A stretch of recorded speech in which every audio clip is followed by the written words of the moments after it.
It is sad every time there are clashes. And innocent people lose their lives.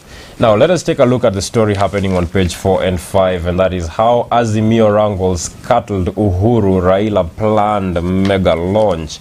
It reads, silent wars in the Azimio La Umoja train that Raila Odinga leads scuttled a mega rally that was planned to launch the coalition, even as the One Kenya Alliance Kalonzo Musyoka heads put off a planned event today to sign agreements among the constituent parties. Well, the plan was that the coalition will be launched yesterday after Jubilee Party and ODM held their national delegates conventions on Saturday. The rally was halted at the last minute, with President Kenyatta saying the team will instead hold rallies countrywide before unveiling their candidate in 2 weeks. Now, it is understood that this was to allow the One Kenya Alliance to negotiate with the Azimio team in what Oka team has demanded must be structured talks. This is interesting. Mr. Musyoka wants the name of the Azimio alliance changed. He doesn't want it to be called Azimio. He wants it to be called Azimio One Kenya Alliance Coalition. And he has called for structured talks to be led by President Kenyatta. I am not sure if this would be possible.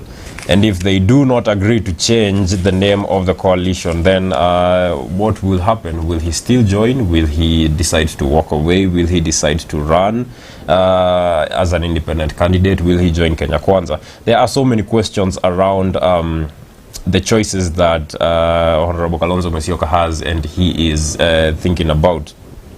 And I'm sure that in time we will get to know all of them. Now that story continues in more detail on page 4 and 5 of the Daily Nation. And there are some pictures there of both teams, the Kenya Kwanza team and the Azimio La Umoja team, donning blue hats and, well, their various other outfits. Yeah, and on to that story still, as for the Standard, them is that Raila has got complex numbers. According to them, Jubilee Party is backed by 10 smaller outfits, all seeking room in Azimio.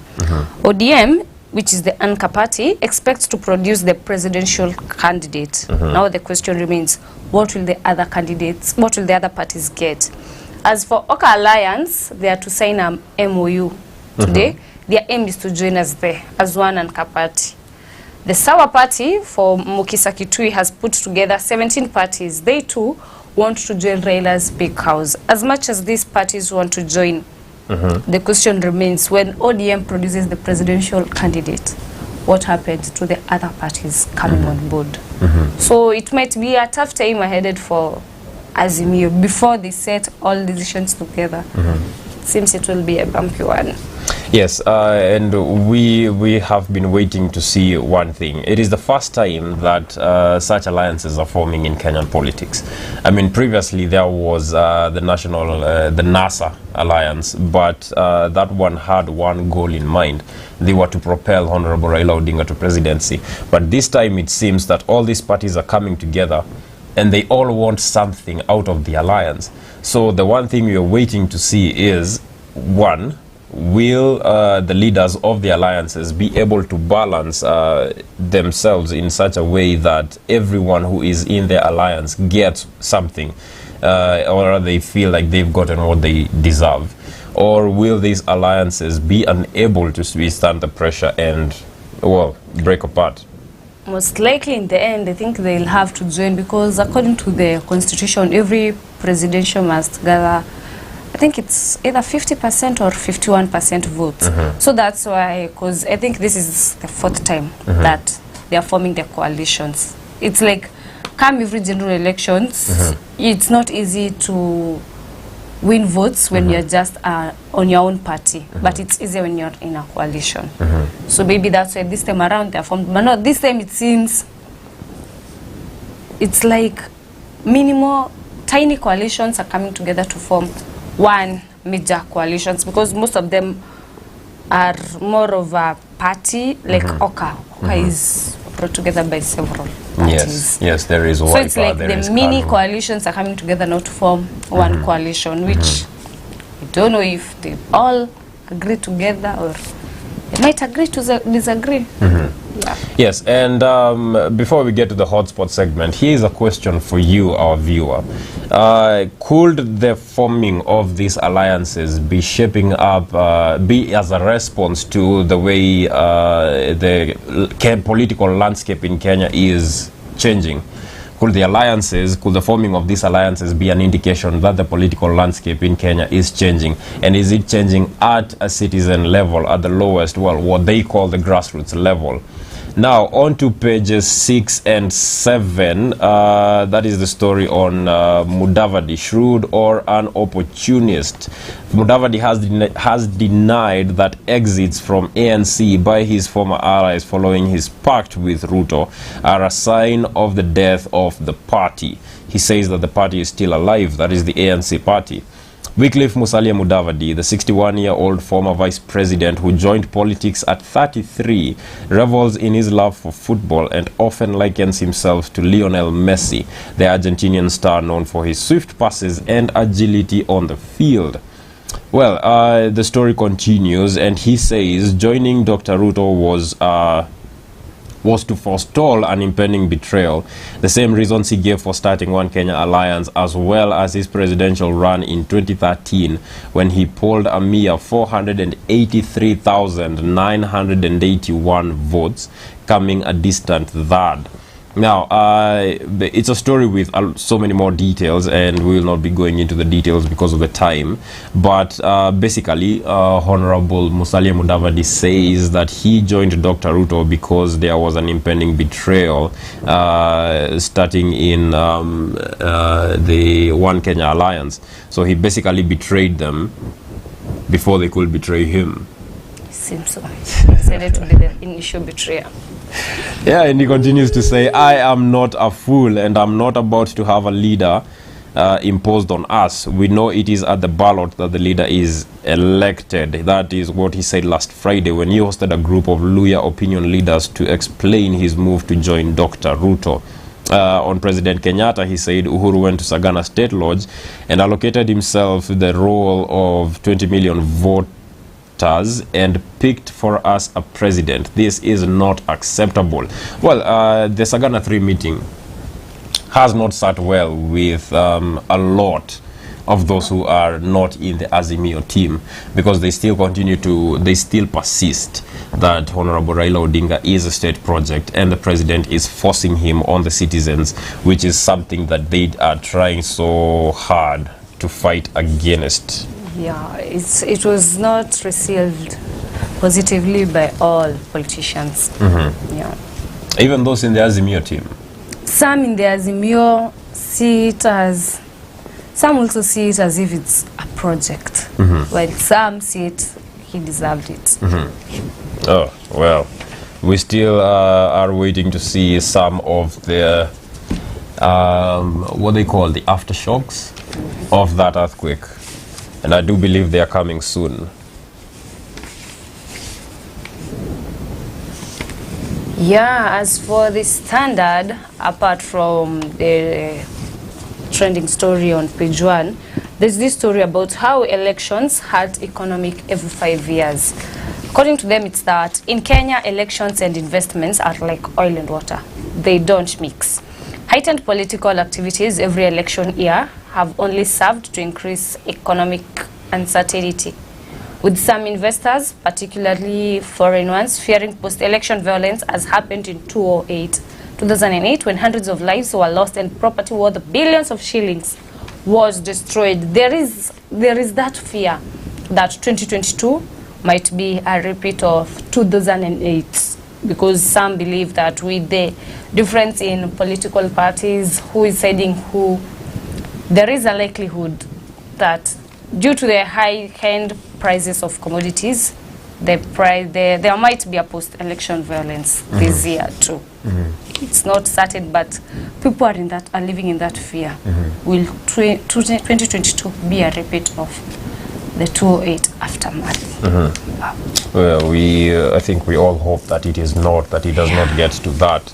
And there are certain bodies in the country that have been put in place to make sure that we do not ever fall back into the 207, 208 PEVs, and which is why even some of our leaders have been put to task because of some of the words that they have said, like Honorable Sabina Chege and also the Madodo comment that did not sit well with these bodies, and these leaders are being checked, and they have to check their words, because we really as a country cannot afford PEV, not at this time.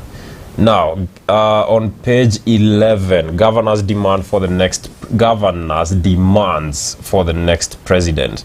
The governors have come up with what they call a devolution charter that contains a raft of demands that have to be signed by the presidential aspirants in the hope that they will be implemented once they are elected.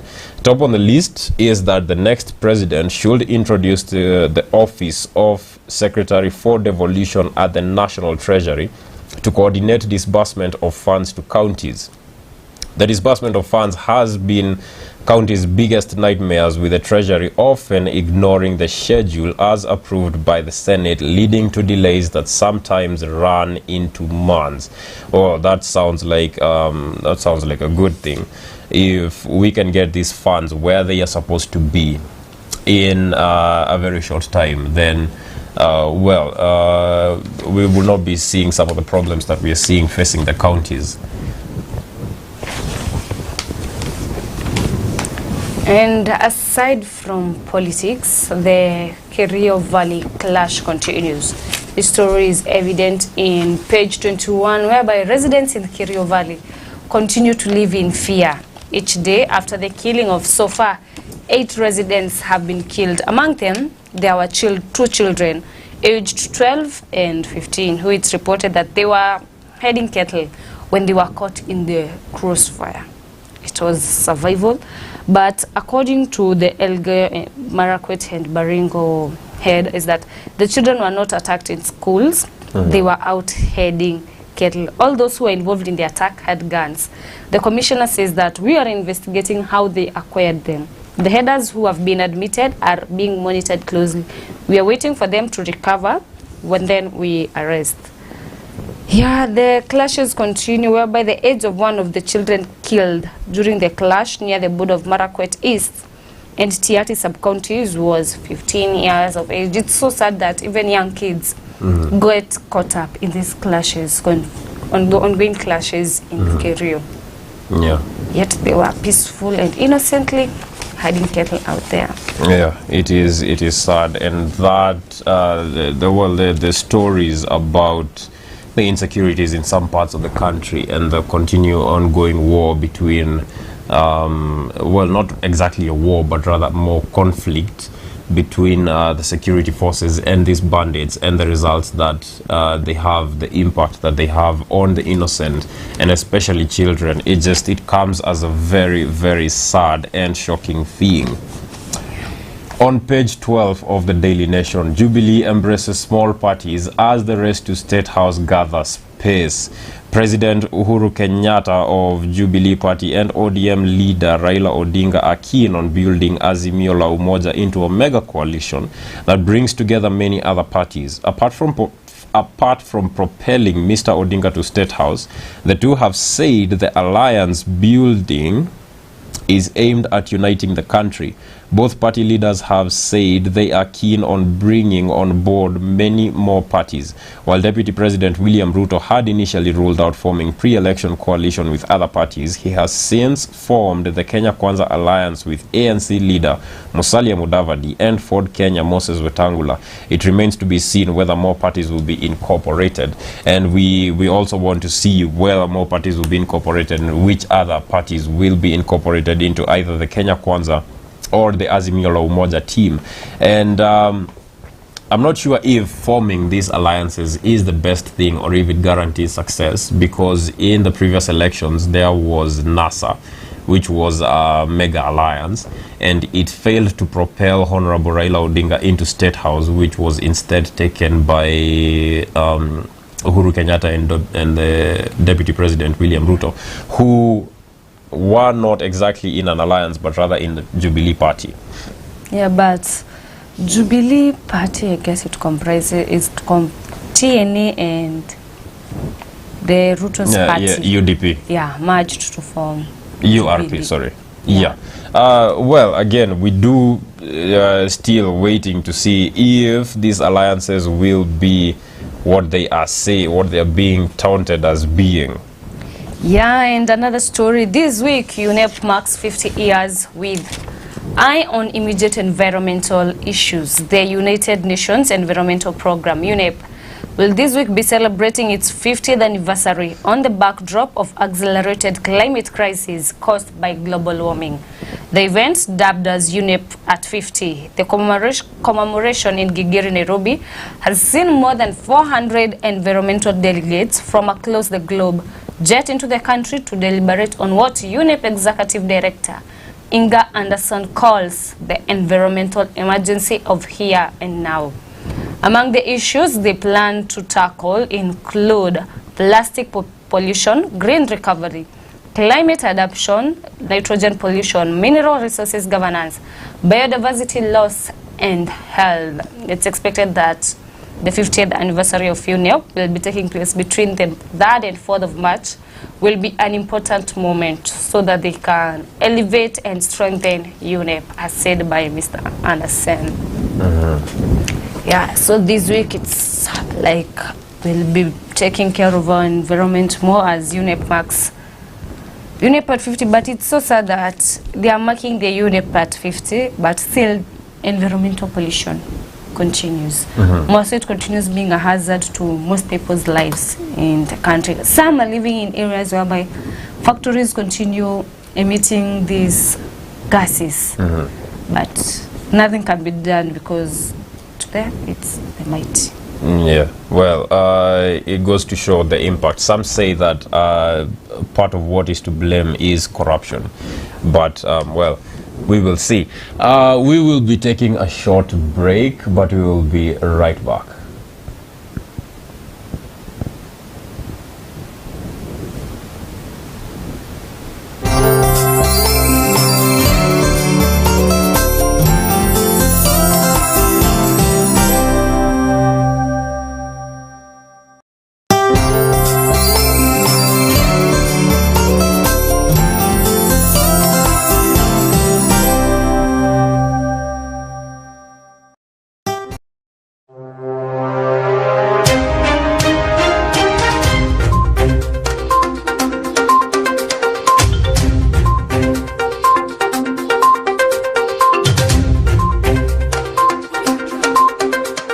Mtazamaji, huu ni ukurasa mpya.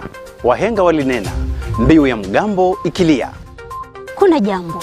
Kweli kuna jambo. Kwa habari kemkem na za kuaminika, Kwa matukio mbalimbali hapa nchini, ulimwenguni na za spoti pia.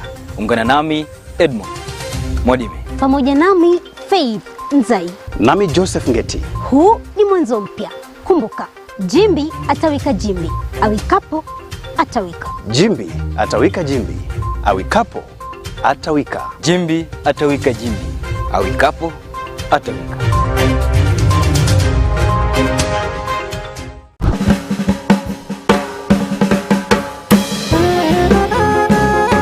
Hello, good people. I am Pauline Kamau. I have an eye and an ear for talent. I come to your hood and sniff out those talents, as raw as it may be. So kama uko na talanta, endelea kuivisha mpaka mimi mwenyewe nise. So, mkipawa roho.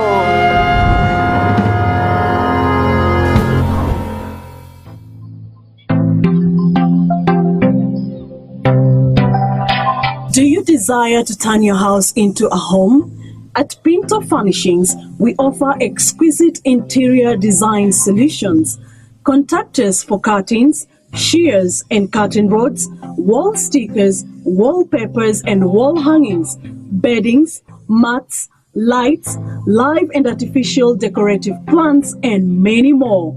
We also offer interior design classes at affordable prices. For more information, call 0710-606312, 0710-606312.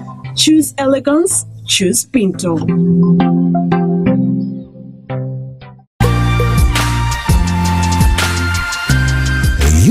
are watching Daesak TV, the cradle of goodness.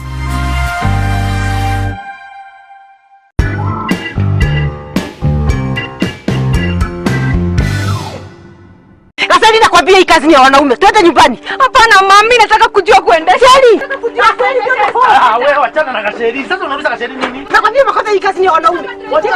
Wachana na Kasheri. Kasheri soma. Nini huelewi hapa? Hata kazi za wanaume ni kama za wanawake. Hivyo ndivyo mambo yalivyokuwa mama alipogundua bintiye anajifunza plant machinery operation. Lakini kwa sasa amejawa na tabasamu. Hey. Mwanzoni msichana wetu alipotuambia anataka kusoma mambo na matingatinga. But at least today we know better. Sure. County to County Plant Machinery and Driving School. Mabingwa katika ufundishaji wa kuendesha magari na matingatinga ya aina yote.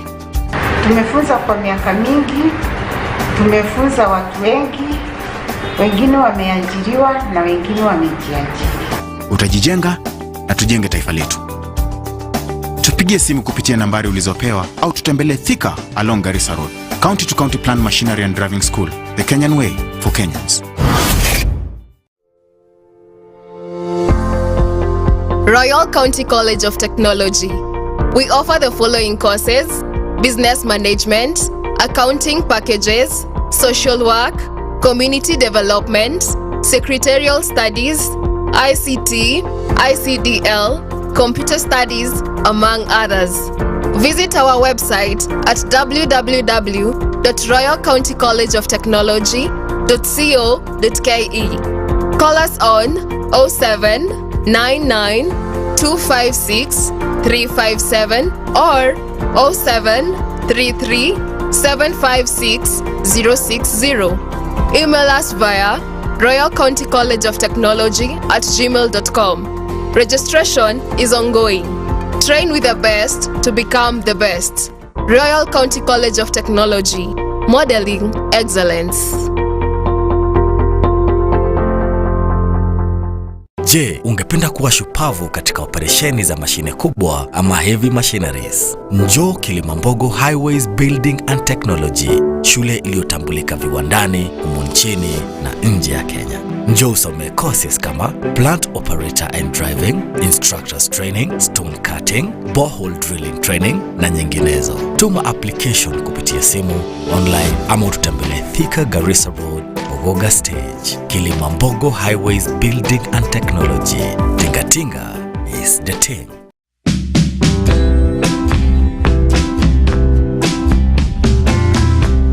So welcome to Junction View Estate. This is a project that is 100 meters off Moya Makutano Road. The project is ideal for commercial, as you can see. It is a few meters from Makutano town. The plots have already title deeds. Again, the red soil is red soil. The size is 50 by 100. And the plots are only going, get this, they are only going for 1.2 million shillings. And I've just told you, the plots have already title deeds. So all you need is to come, see, identify your plot, and then you proceed and transfer the title into your team. When you talk of deposit, come with as little as 50,000 Kenya shillings. You can make a deposit and acquire and own a plot with us. Thank you so much. You can also reach us on this number 0700 048 048. You can also get to our office, Makutano office, just next to Fortune Circle. We also have another office at Keno town. That's just right opposite KCB as you head to Moranga town. That's a few meters from County Supermarket as you head to Moranga. At Wickred Property Company Limited, we partner with you in actualizing your dreams of owning a plot or a property for a better future. Thank you and welcome.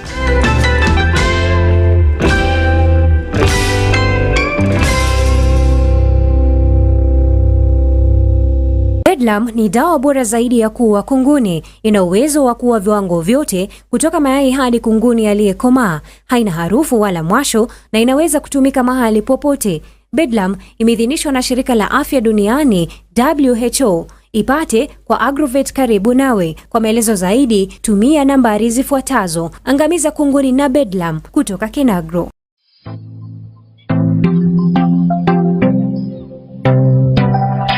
Do you desire to turn your house into a home? At Pinto Furnishings, we offer exquisite interior design solutions. Contact us for curtains, shears and curtain rods, wall stickers, wallpapers and wall hangings, beddings, mats, lights, live and artificial decorative plants, and many more. We also offer interior design classes at affordable prices. For more information, call 0710 606312, 0710 606312. Choose elegance, choose Pinto.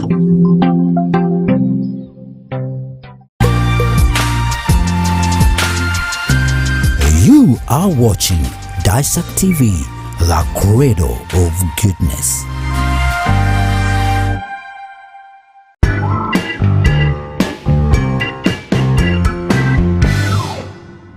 Kasali nakwambia hii kazi ni ya wanaume. Twende nyumbani. Hapana mami, nataka kujua kuendesha. Nataka kujua kuendesha. Wewe wachana na Kasheri. Sasa unauliza Kasheri nini? Nakwambia makosa hii kazi ni ya wanaume. Wachana na Kasheri. Kasheri soma. Nini huelewi hapa? Hata kazi za wanaume ni kama za wanawake. Hivyo ndivyo mambo yalivyokuwa mama alipogundua bintiye anajifunza plant machinery operation, lakini kwa sasa amejawa na tabasamu. Hey, mwanzoni msichana wetu alipotuambia anataka kusoma mambo na matingatinga. But at least today we know better. Sure. County to County Plant Machinery and Driving School, mabingwa katika ufundishaji wa kuendesha magari na matingatinga ya aina yote. Tumefunza kwa miaka mingi, tumefunza watu wengi, wengine wameajiriwa na wengine wamejiajiri. Utajijenga na tujenge taifa letu. Tupigie simu kupitia nambari ulizopewa au tutembelee Thika along Garissa Road. County to County Plant Machinery and Driving School, the Kenyan way for Kenyans. Looking to unwind after a long day? Let's unwind together on Recap as we interact with fun guests. Unanipea mimi Masai Musimu, unanipea wadudu na kuangalia macho. Discuss trending stories. How do you explain to your wife that babe nilikuwa nimeenda kazi nikarudi kama nimepigwa ngumi? And review peculiar memes. I'm not a thief. I don't support theft. Acha tuvunje mifupa kama bado meno iko.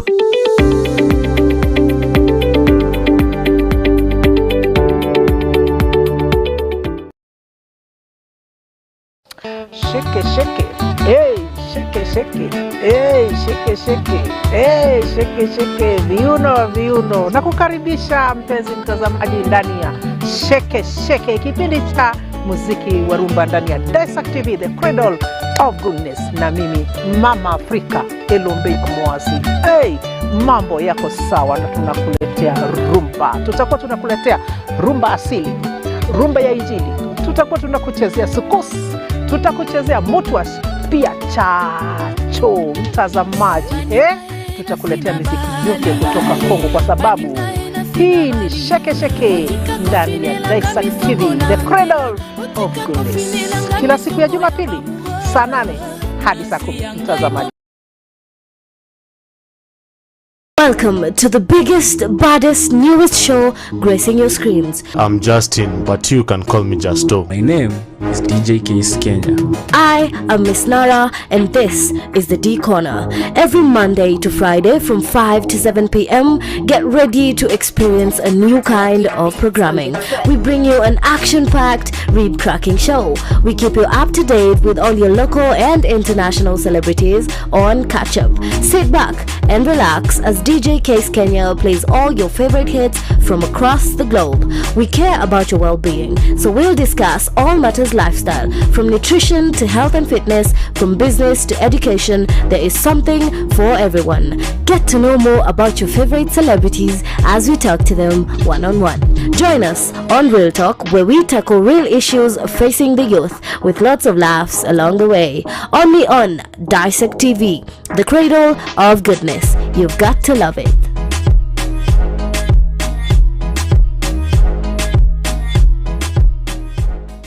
Culture constructs a sense of who we are as a society, as an individual, or as a nation. Whereas art influences society by changing opinions, instilling values, and translating experience across time and space. Art transforms the world. Join me, Boni Gaidori, as I bring to you the craft in art and culture. Only at Daesak TV, the cradle of goodness.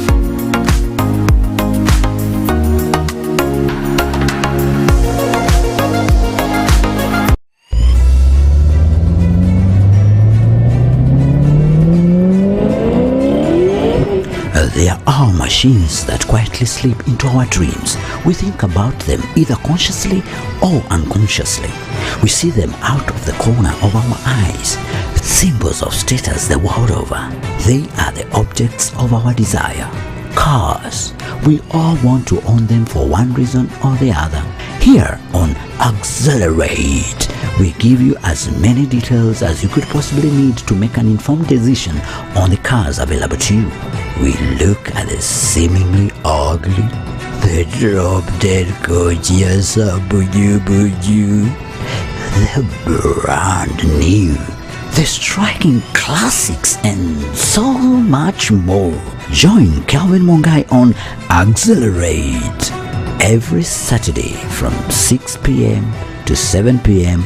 only on Daesak TV, the cradle of goodness. Good morning. Good morning. Good morning. Every morning as you set out for the day, we are right there with you. We bring you a review of your dailies as well as keeping you in touch with your current affairs. We discuss issues affecting us as well as entertain you as you set out for your day. So join me, Kelvin Mungai, and I, Welimu Mugo, every weekday from 6 a.m. to 9 a.m. only on The Morning Dew Show here at Daesak TV, the cradle of goodness.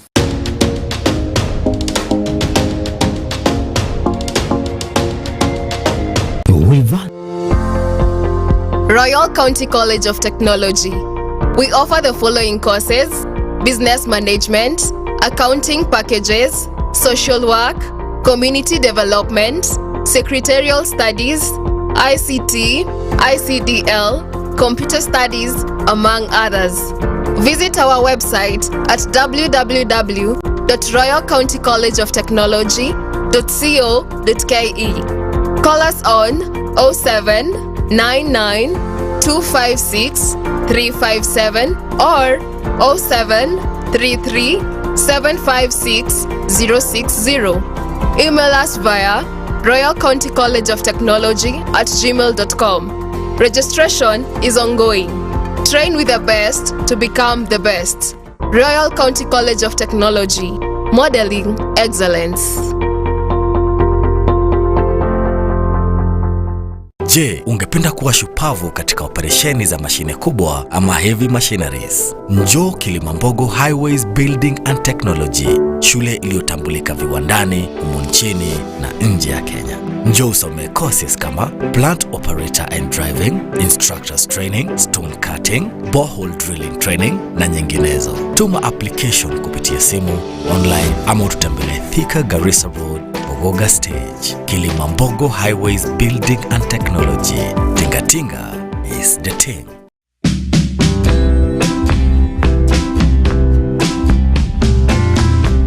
So welcome to Junction View Estate. This is a project that is 100 meters off Moya Makutano Road. The project is ideal for commercial, as you can see. It is a few meters from Makutano town. The plots have already title deeds. Again, the red soil is red soil. The size is 50 by 100. And the plots are only going, get this, they are only going for 1.2 million shillings. And I've just told you, the plots have already title deeds. So all you need is to come see, identify your plot, and then you proceed and transfer the title into your team. When you talk of deposit, come with as little as 50,000 Kenya shillings. You can make a deposit and acquire and own a plot with us. Thank you so much. You can also reach us on this number 0700 048 048. You can also get to our office, Makutano office, just next to Fortune Circle. We also have another office at Keno Town. That's just right opposite KCB as you head to Moranga Town. That's a few meters from County Supermarket as you head to Moranga. At Wickrad Property Company Limited, we partner with you in actualizing your dreams of owning a plot or a property for a better future. Thank you and welcome.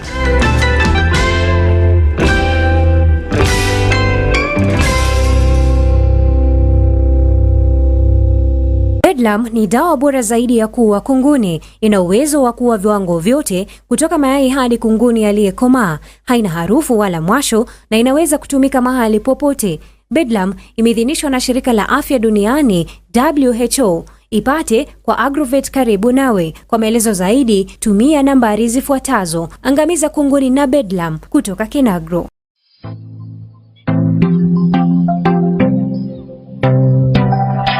Do you desire to turn your house into a home? At Pinto Furnishings, we offer exquisite interior design solutions. Contact us for curtains, shears and curtain rods, wall stickers, wallpapers and wall hangings, beddings, mats, lights, live and artificial decorative plants, and many more. We also offer interior design classes at affordable prices. For more information, call 0710-606312, 0710-606312. Choose elegance, choose Pinto.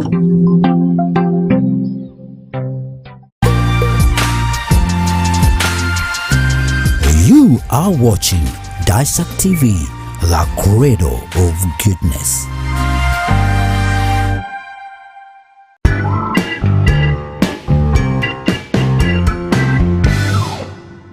Sasa ninakwambia hii kazi ni ya wanaume. Twende nyumbani. Hapana mami, nataka kujua kuendesha. Wewe wachana na Gasheri. Sasa unauliza Gasheri nini? Nakwambia makosa hii kazi ni ya wanaume. Wachana na Gasheri. Gasheri soma. Nini huelewi hapa? Hata kazi za wanaume ni kama za wanawake. Hivyo ndivyo mambo yalivyokuwa mama alipogundua bintiye anajifunza plant machinery operation. Lakini kwa sasa amejawa na tabasamu. Hey, mwanzoni msichana wetu alipotuambia nataka kusoma mambo na matingatinga. But at least today we know better. Sure. County to County Plant Machinery and Driving School.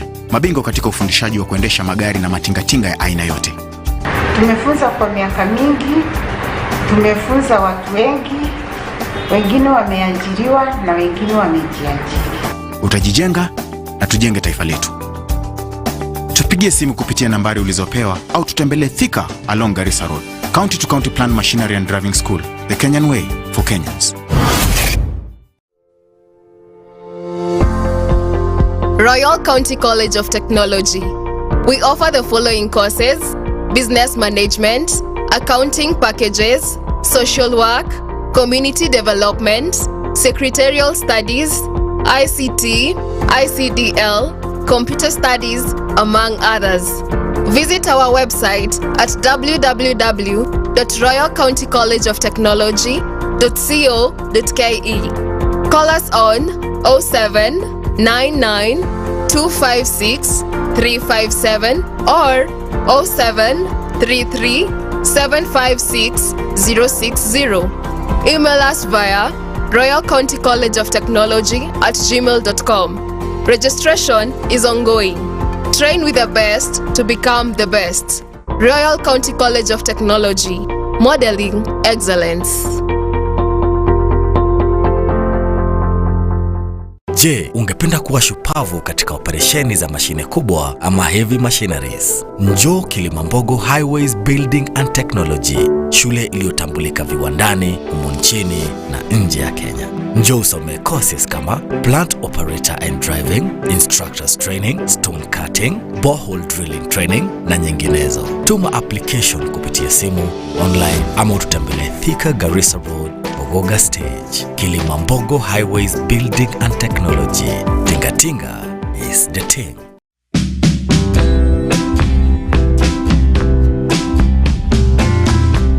So welcome to Junction View Estate. This is a project that is 100 meters off Moya Makutano Road. The project is ideal for commercial. As you can see, it is a few meters from Makutano town. The plots have already title deeds.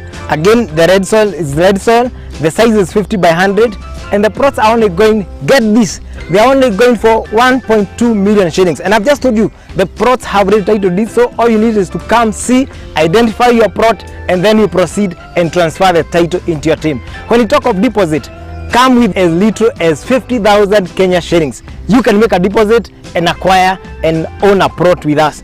Thank you so much. You can also reach us on this number 0700 048 048. You can also get to our office Makutano office just next to Fortune Circle. We also have another office at Keno Town. That's just right opposite KCB as you head to Moranga Town. That's a few meters from County Supermarket as you head to Moranga. At Wickred Property Company Limited, we partner with you in actualizing your dreams of owning a plot or a property for a better future. Thank you and welcome.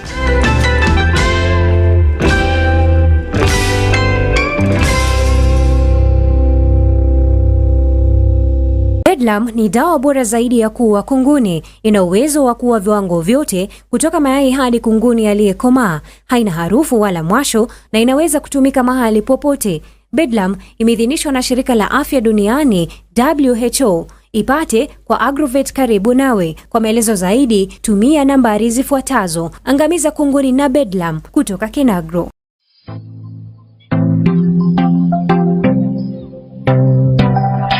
Do you desire to turn your house into a home?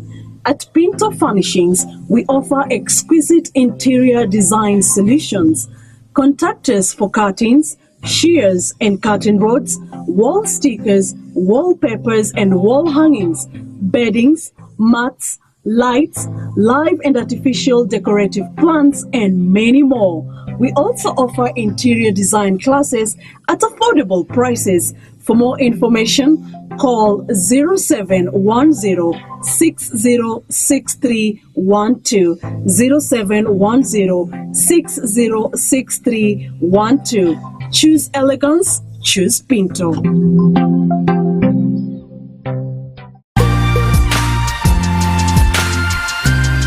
You are watching Daesak TV, the cradle of goodness.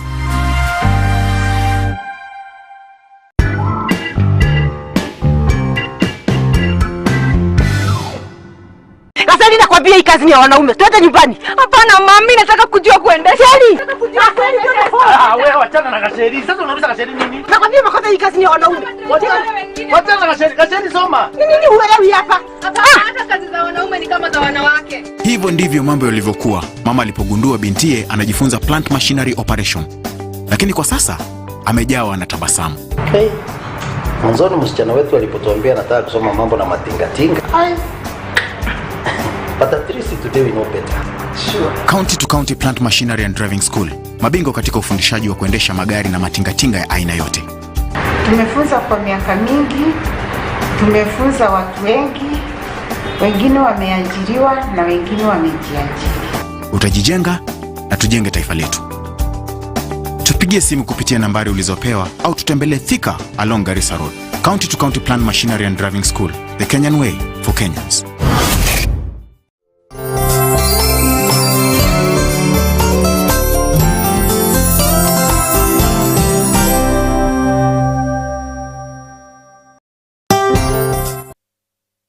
Hello and welcome back to the Morning Dew. This is the Hotspot segment and I am joined today by two faces that are not so, foreign.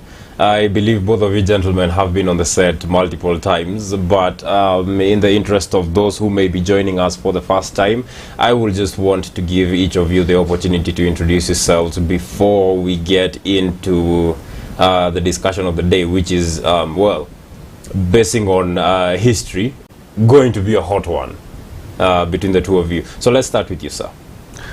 Okay, my name is Joseph Ngeti, and I will be here this morning to tackle some issues on matters that have arisen throughout the week, maybe for the coming and for the future.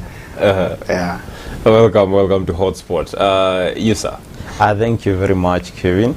Again, it's always a pleasure to be here at the Morning Dew, discussing our matters concerning politics and politics in general, because we say politics is a matter of tricks and the real game. Thank you. That is quite an interesting introduction. Politics and politics, and it is something that I hope we get to hear more about. Now, gentlemen, I want us to start off on page 6 of the Daily Nation and look at this leader who is listed here, and that is Honorable Musalia Mudavadi.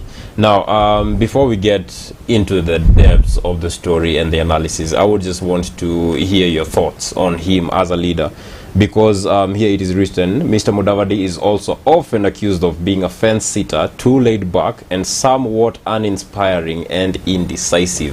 So, Bonangeti, what do you think of Honorable Musalia Mudavadi? Mudavadi, wacha nianze kusema kwamba bado still yako na clean record. Yeah. Still yako na sio mbaya vile tukasema kwamba ni mbaya sana. No. He's a smart guy.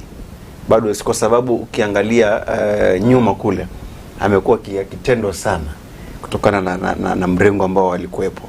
Kwa hivyo wakaona kwamba this round nisipo move ama nisipomua kutoka kule nika move on na maisha mengine, still linaweza likatokea la kufanya nini, la kutokea. Tumeona amebadilisha mpaka marafiki sasa hivi. Ana marafiki wapi, na hata ukiangalia smile yake pia imebadilika. Unajua mtu akikaa kisio kukaa nyumba moja huwa uso una wrinkle kidogo, lakini siku ametoka kwao utamwona kidogo ana bright face kidogo. Ukimwangalia Mudavadi yule wa zamani na Mudavadi wa sasa hivi ni mtu wa watu wawili tofauti. Sasa hivi Mudavadi ni mtu ambaye haweki vitu moyoni tena, anaviachia. Yaani amekuwa sasa kama vile yuko free kufanya nini, kujiachia ukimlinganisha na pale nyuma. Ukiangalia sasa hivi vijembe anavyotuma, hatumii njia za mkato, anakuja moja kwa moja direct kwamba hapa bwana umefanya hivi, yani hapo umechemka na hapa ni hivi na hivi na hivi. Hata kabla ahamie huku, lakini sasa alivyohama upande mwingine na kutafuta marafiki wapya, tumeona lugha ya Mudavadi imefanya nini, imbadilika kabisa. Sasa hivi ameanza kuongea, ni kama sasa ameanza kuonesha nguvu zake na uwezo, endapo atafanya nini, atapata ile nafasi. Na ni kweli kuwa ana approach vitu directly. Considering the last time that we saw him with the One Kenya Alliance principles, they seem to have been caught by surprise when the deputy president walked into the earthquake event at Bomas of Kenya. Ile ni kitu ambayo ilikuwa imeshakuwa planetary. Kwa sababu ukiangalia hata msemo wa wale viongozi wengine wa OKA walichokizungumza, walisema kwamba hili tulilijua before. Na mimi nahisi Mudavadi alifanya vile kama surprise, kwa sababu ilikuwa ni earthquake, na earthquake haiwezi tu kuwa kwamba unawaambia watu wanajua kwamba tunakuja kufanya kitu fulani. You have to surprise them. Yani mpaka wenyewe wahisi kwamba it is something different. Kwa hivyo aliamua kuwaficha wale viongozi wengine, akawaficha pale, hawakujua kinachotokea. Maybe 10 minutes to time ndio pengine wakagundua kwamba kuna kitu ambacho bado still kinakuja kuhappen. Lakini sasa tuangalie kiongozi pia. Kiongozi mzuri ni yule ambaye anakaa, anasubiria mpaka mwisho kila kitu kinaendelea. Kama anakukosoa sasa, anafanya nini? Anaweza akafanya nini? Akakosoa. Lakini ukikimbia ile tatizo utakuwa hujafanya nini? Hujalitatua. Ndio maana Mudavadi akasema, nyinyi mlialika marafiki wenu, na marafiki wenu sio lazima wawe marafiki wangu. Kwa hivyo marafiki wenu walikuja, na mimi pia nikaalika marafiki zangu. Sasa hao mliwaona walikuwa ni marafiki zangu. So ilikuwa hakuna maana ya kwamba nyinyi muondoke alafu mseme kwamba kwa nini ulimuita mtu fulani. Hakuna mtu anaweza kukuchagulia marafiki. Marafiki unafanya nini? Unajichagulia wenyewe. Hicho ni kitu cha kwanza lazima ujue. Kwa hivyo hawa mabwana hawa, kile kitendo tu cha kuondoka na kuacha ile mkutano, hata kama mnamchukia, unajua sasa ilileta picha nyingine kwa Wakenya. Ndio wakaifanya ikawa sasa ni earthquake kweli, kwamba iliwashtua mahali. Kwa hivyo ile kuondoka tayari ni kitendo cha kwamba wali ufeel ule mtetemeko hata kabla mwenyewe alikuwa hajafanya nini, hajaongea. Lakini pia as a leader, kama kiongozi, ndio maana nikasema kama kiongozi hufai kuonesha vitendo kama vile, kwa sababu sasa kila mtu atakujaji ama atakuhukumu kutokana na kile ambacho umekifanya. Kwa hivyo wao kuondoka pale tayari walituonesha kwamba hawa hatuwezi kuwapa dhamana ya kufanya nini, ya kuongoza, ama hawawezi kuwa viongozi bora kwa sababu kama zile kiongozi. Kwa hivyo tuseme kwamba akija mtu mwingine amweze mkakana mkatengeneza maneno. Kwa hivyo kuna mifano mingi natamani sana nitumie pale kwa mtazamaji aweze kuelewa kile ambacho najaribu kukiweka mezani, lakini naomba tu nitumie kwamba mfano walioutoa wale ulikuwa sio mfano wa kina wa viongozi, licha ya kwamba ilikuwa ni earthquake kweli. Walikubaliana hata makamu wa rais kufika pale, naibu wa rais kuja katika lile tukio. Ni sawa, mimi sioni kama kuna ubaya, kwa sababu alialikwa na rafiki yake bwana Moses William Musalia Wycliffe Musalia Mudavadi alimwalika pale. Kwa hivyo mimi nafikiri hata hapo nyuma tuliona aliweza kuattend ule mkutano wa Bukungu kule, na Cleophas Malala akasema kwamba kuja hapa sawa amevamia, lakini alifanya nini? Akamwambia kwamba si kuja hivi niliongea na nani na bosi wako nikafanya nini, nikaweza kuja hapa. Kwa hivyo tunaona kwamba kuna mkakati tayari ulikuwa umefanya nini, umewekwa nyuma ya pazia kule, ambapo sio lazima kwamba utolewe tujue kilichokuwa kinaendelea, lakini huu ni mkakati ulikuwa umeshafanya nini, ulikuwa umeshapangwa tayari. Naweza nikasema hivi. Bwana Kihoro, are you among the people who consider Mr. Musalia Mudavadi to be a fence sitter? That is to mean that he is indecisive and inspiring. I disagree with that statement that Musalia Mudavadi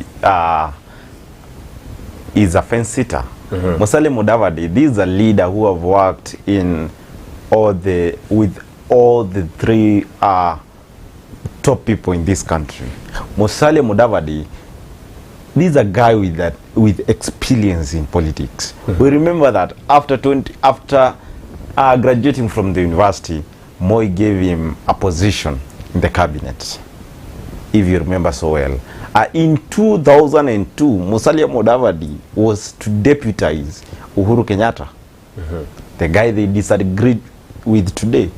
In 2007, Musalia Mudavadi supported Raila Amolo Odinga. Remember, when he was supporting Raila Amolo Odinga, that was not the problem. Well, that was not a problem. When he was supporting Uhuru Kenyatta, he was a very good man. And today, he's supporting William Samoei Ruto.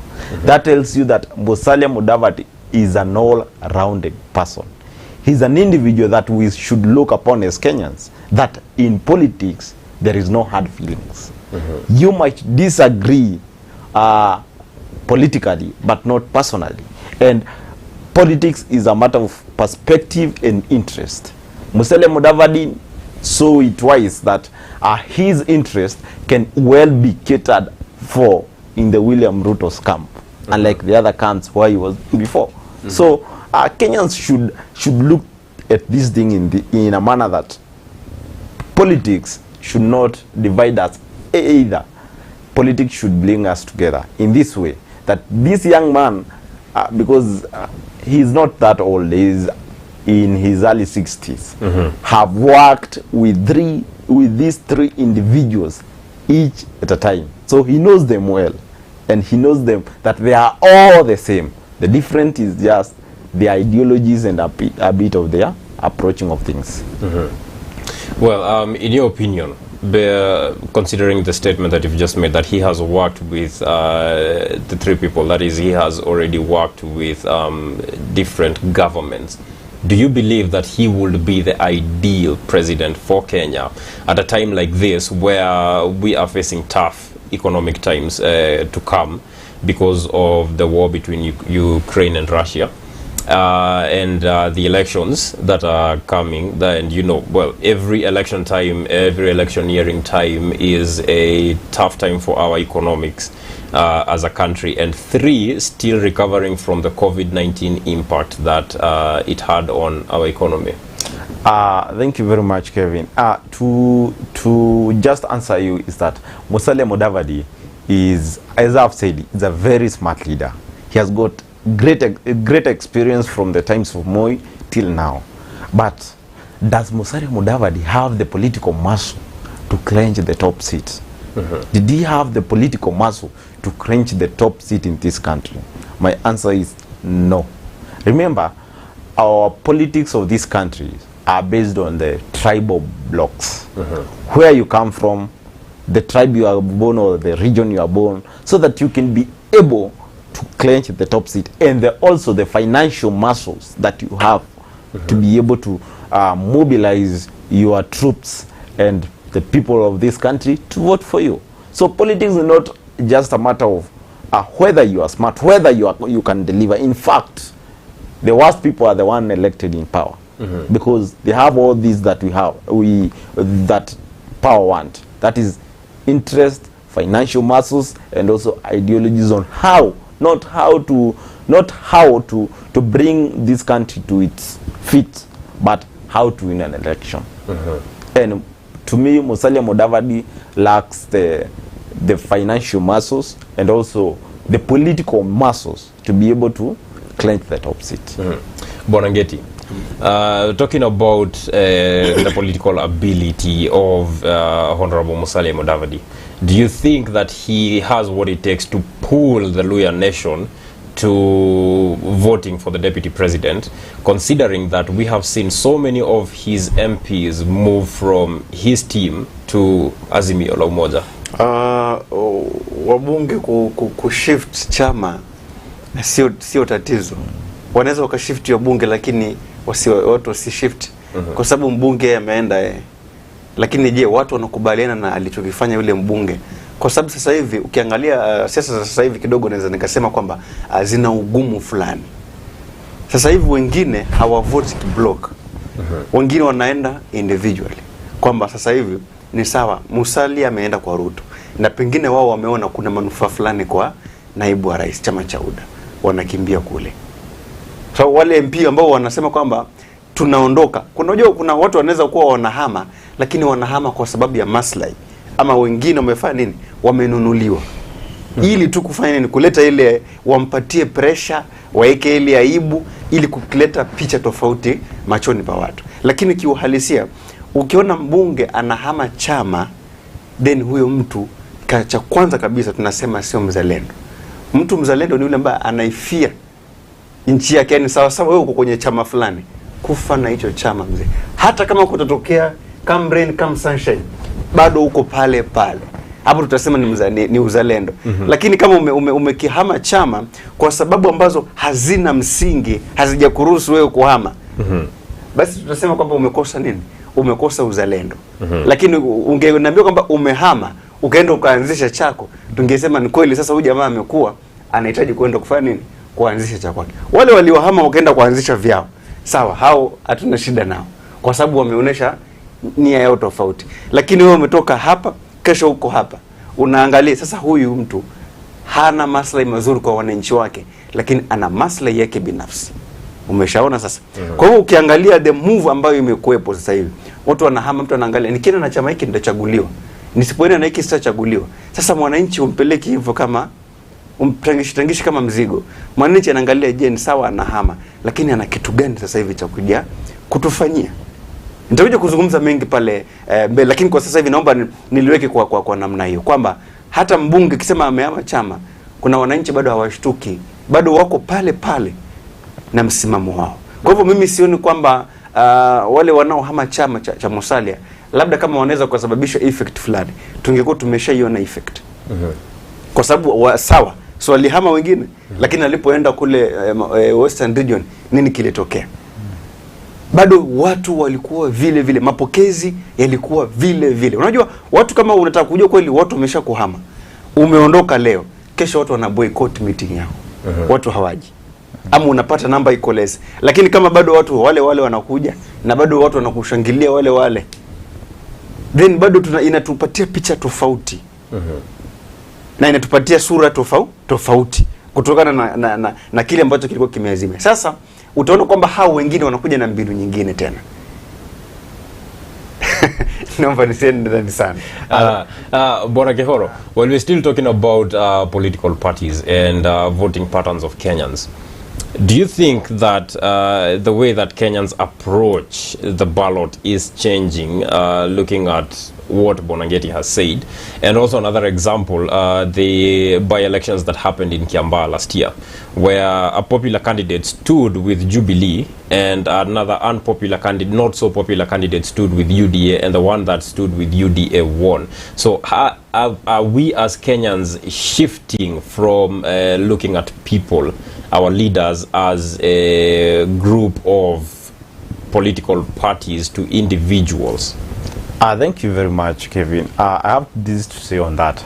It's not that the political parties are changing in this country.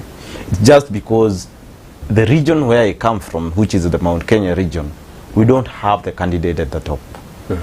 Otherwise, if we could have had a candidate at the top, and that candidate is running, or we have an incumbent and that incumbent is running, the voting pattern could have remained the same. The government could have carried the day. The problem in this country, Kevin, is this, that leaders tend to tell us, tend to urge Kenyans, all of them, to vote to a particular party. And that's the problem we have as a country.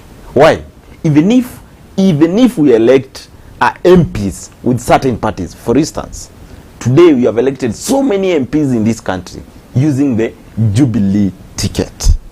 So what are they going to do there? They toe the party line, what the party leader wants. And if you don't toe the party line, you are chased out of the party. In this way, we lack what the parliament is meant for. Remember, the Parliament of the Republic of Kenya is made to be a checker or a watchdog of the people to the cabinet or the executive. So it should ensure the checks and balances of the executive. Not to say that everything that the party leader or the president wants should go to pass. Parliament should have its own reason to ensure that everything that it's doing or the cabinet wants, it's for the good of the people, not for the good of the executive. But what have we had in this country? Everything that passes in parliament, it's what the executive wants, not what the Wanjiku wants, what the executive wants. Reason being, the parties. You cannot go against the party that elected you into parliament. And what happens, the problem that also this Democratic Party have brought to us, it's when we go electing leaders in the villages. You and me, Kevin, may be able to reason out and say that, no, I will not vote for a suit from top to bottom, because there are some leaders who hide behind the party leader in order to be elected, and those leaders cannot actually perform. But remember, the slogan sold there in the village is that, no, elect the party leader and give him his soldiers, his foot soldiers, to be fighting for him. That's what happens. My friend can tell you, go to the coast, go to Kisumu, go to Nyandarua or anywhere else, you vote the party leader and give him the foot soldiers. That's why in the UDA rallies, they are saying vote or red. In the ODM rally, vote or orange. Because that is what our leaders use to oppress us. Can you imagine, Kevin, what if we were electing leaders of this country, starting from the president to the MCA, independently, without parties? Remember, all that we have to do is this.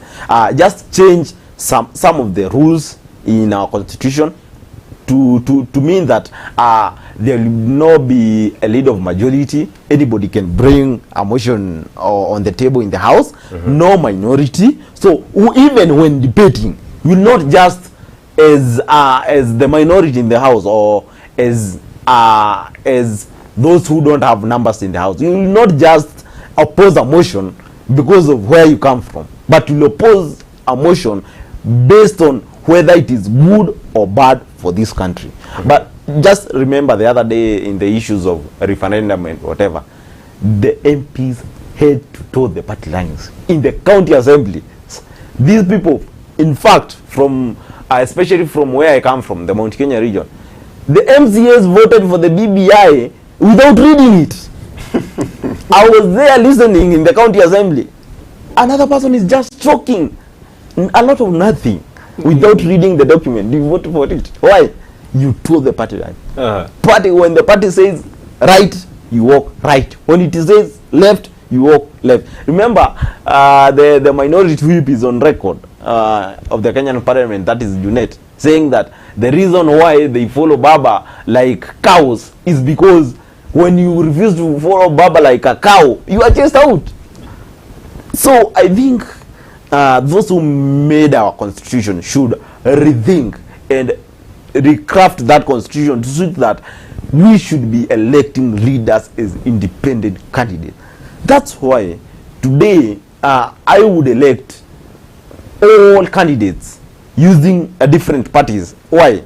I know that this individual has got experience, can perform, this individual can't. But how many of those candidates that I vote for in this era will pass? I tell you either one or two.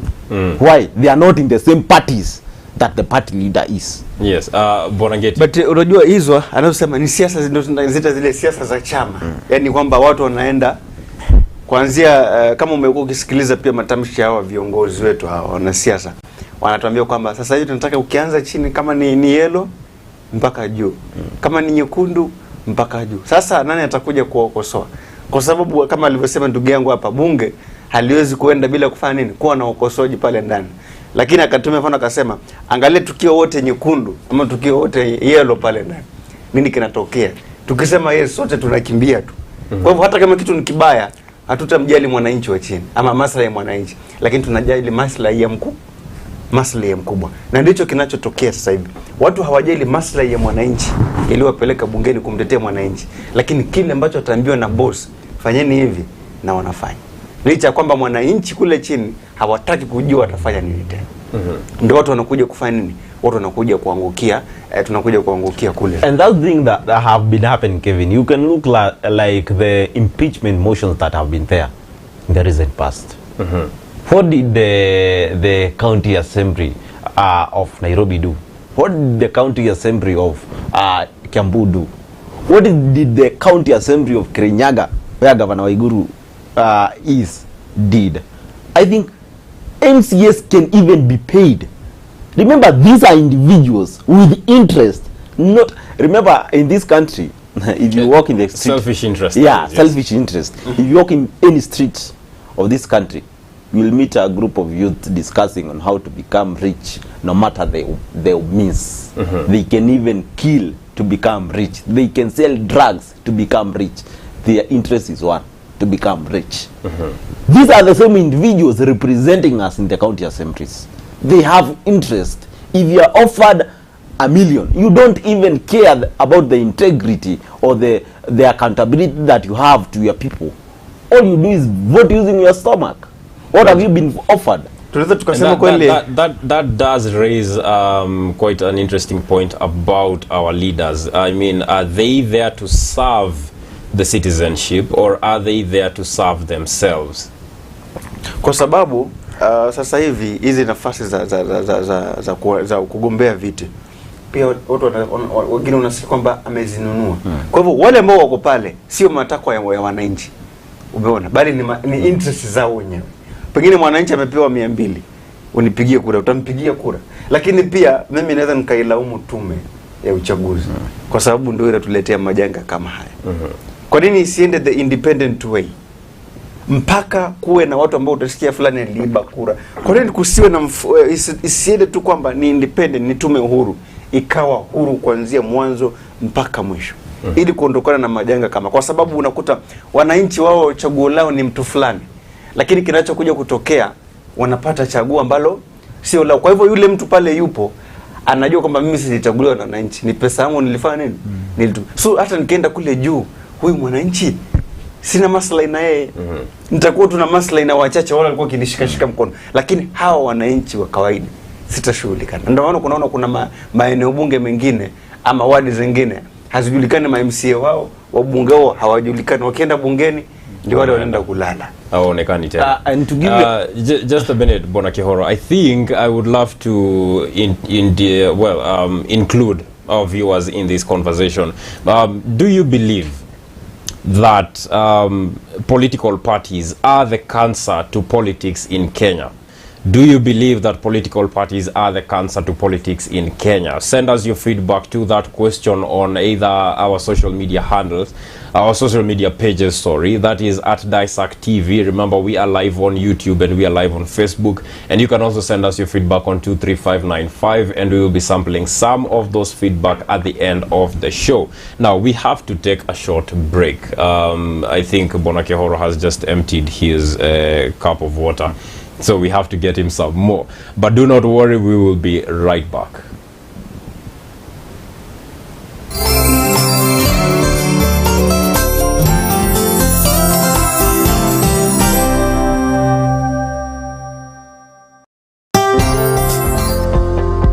Royal County College of Technology. We offer the following courses: business management, accounting packages, social work, community development, secretarial studies, ICT, ICDL, computer studies, among others. Visit our website at www.royalcountycollegeoftechnology.co.ke. Call us on 0799 256 357 or 0733 756 060. Email us via royalcountycollegeoftechnology@gmail.com. Registration is ongoing. Train with the best to become the best. Royal County College of Technology, modeling excellence. Je, ungependa kuwa shupavu katika operesheni za mashine kubwa ama heavy machineries? Njoo Kilimambogo Highways Building and Technology, shule iliyotambulika viwandani, humu nchini na nje ya Kenya. Njoo usome courses kama plant operator and driving, instructors training, stone cutting, borehole drilling training na nyinginezo. Tuma application kupitia simu, online ama ututembelee Thika Garissa Road, Ogoga Stage. Kilimambogo Highways Building and Technology. Tinga is the thing.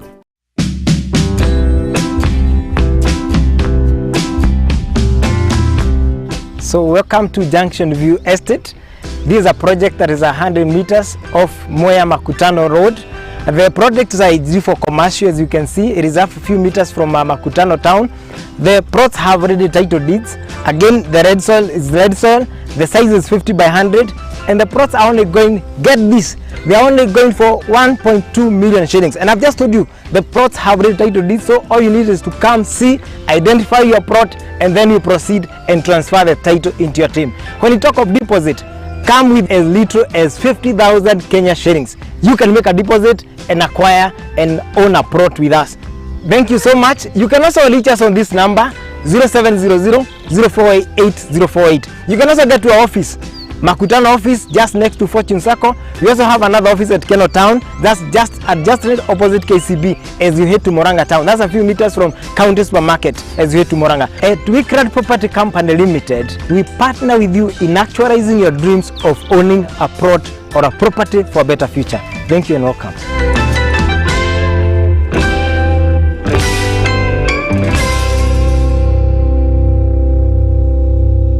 Bedlam ni dawa bora zaidi ya kuua kunguni. Ina uwezo wa kuua viwango vyote kutoka mayai hadi kunguni aliyekomaa. Haina harufu wala mwasho na inaweza kutumika mahali popote. Bedlam imeidhinishwa na Shirika la Afya Duniani WHO. Ipate kwa Agrovet karibu nawe. Kwa maelezo zaidi, tumia nambari zifuatazo. Angamiza kunguni na Bedlam kutoka Kinagro.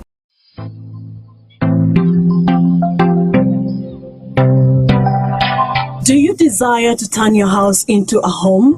At Pinto Furnishings, we offer exquisite interior design solutions. Contact us for curtains, shears and curtain rods, wall stickers, wallpapers and wall hangings, beddings, mats, lights, live and artificial decorative plants, and many more. We also offer interior design classes at affordable prices. For more information, call 0710 606312, 0710 606312. Choose elegance, choose Pinto.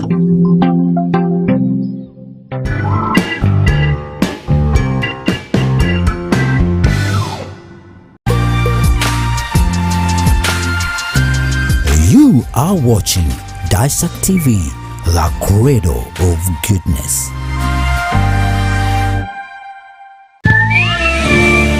Do you believe in love at first sight? Two different people, two different lives. Jack, a hero pilot, he has everything he has ever wanted. But with a past he'd rather forget. On the other hand, Olivia is a teacher, kind, loving, but not in a time. lives. Two strangers cross paths. Unknown to them, their lives are just about to change. He's looking for his dad. Oh, he came to the wrong place.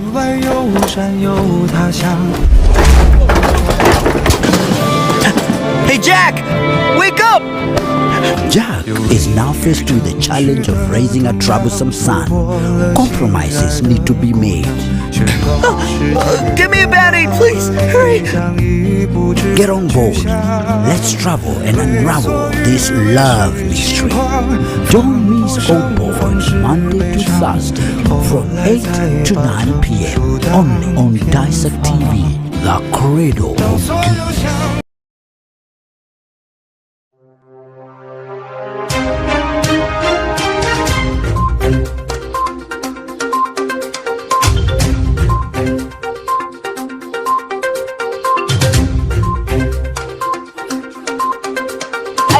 Out on important information, worry no more.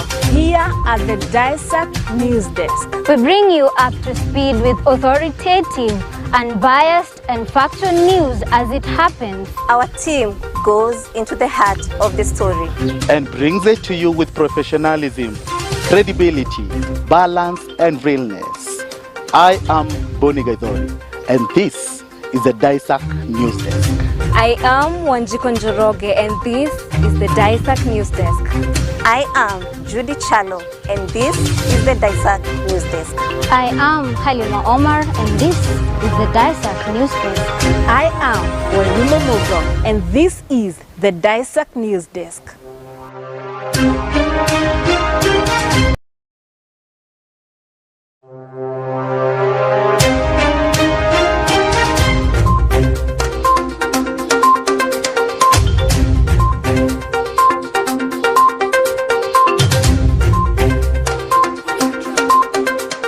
Mtazamaji, huu ni ukurasa mpya.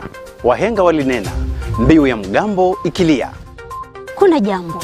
Kweli, kuna jambo. Kwa habari kemkem na za kuaminika.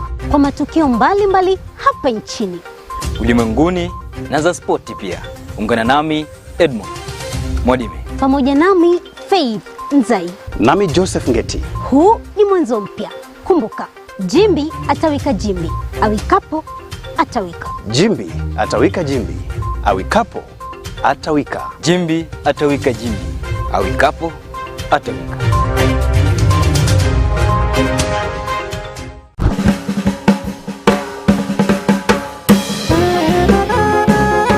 Hello good people, I am Pauline Kamau. I have an eye and an ear for talent. I come to your hood and sniff out those talents, as raw as it may be. So kama uko na talanta, endelea kuivisha mpaka mimi mwenyewe niuse. So, mkipawa roho.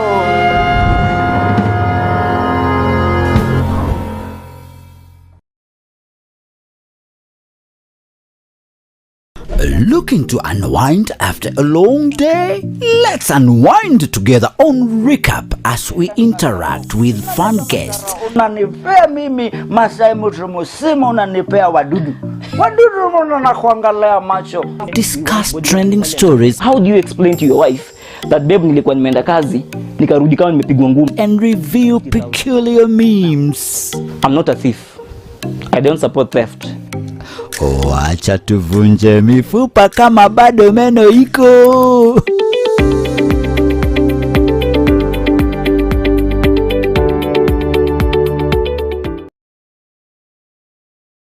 Shake, shake, hey, shake, shake, hey, shake, shake, hey, shake, shake, viuno. Nakukaribisha mpenzi mtazamaji ndani ya Shake, Shake, kipindi cha muziki wa rumba ndani ya Daesak TV, the cradle of goodness, na mimi Mama Afrika Elombe Mwasi. Hey, mambo yako sawa na tunakuletea rumba. Tutakuwa tunakuletea rumba asili, rumba ya injili. Tutakuwa tunakuchezea sukusi, tutakuchezea mutwash, pia chacho mtazamaji. Tutakuletea muziki yote kutoka Kongo kwa sababu Hii ni Sheke Sheke ndani ya Daesak TV, the cradle of goodness. Kila siku ya Jumapili saa 8 hadi saa 10, mtazamaji.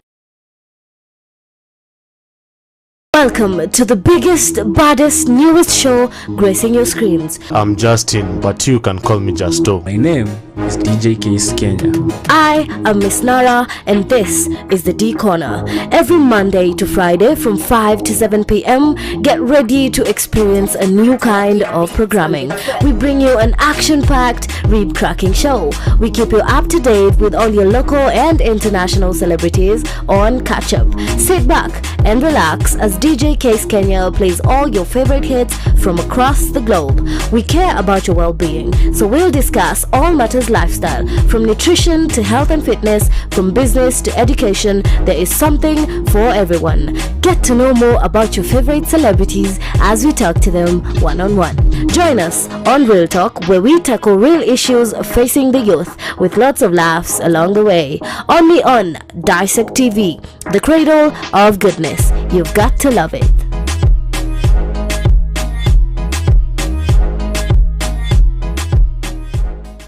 Culture constructs a sense of who we are as a society, as an individual, or as a nation, whereas art influences society by changing opinions, instilling values, and translating experience across time and space. Art transforms the world. Join me, Boni Gaidori, as I bring to you the craft in art and culture. Only at Daesak TV, the cradle of goodness.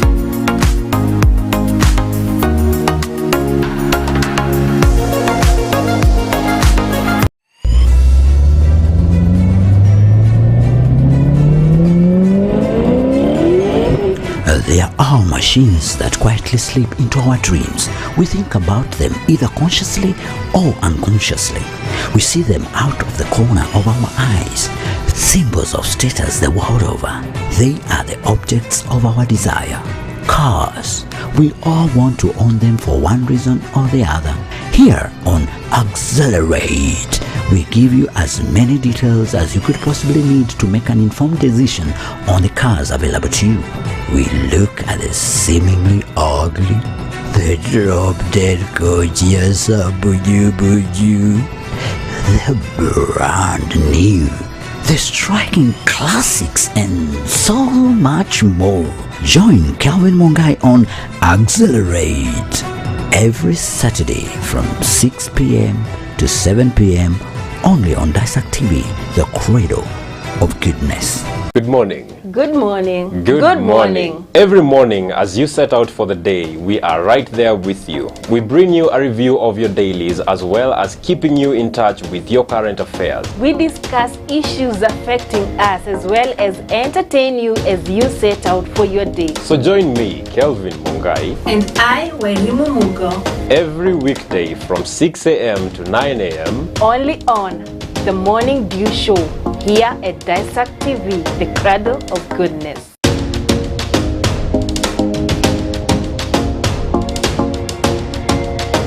We value your feedback and welcome any comment, query, or complaint regarding our programs. Get in touch with us on 0724 121 812 or email complaints@daesaktv.com.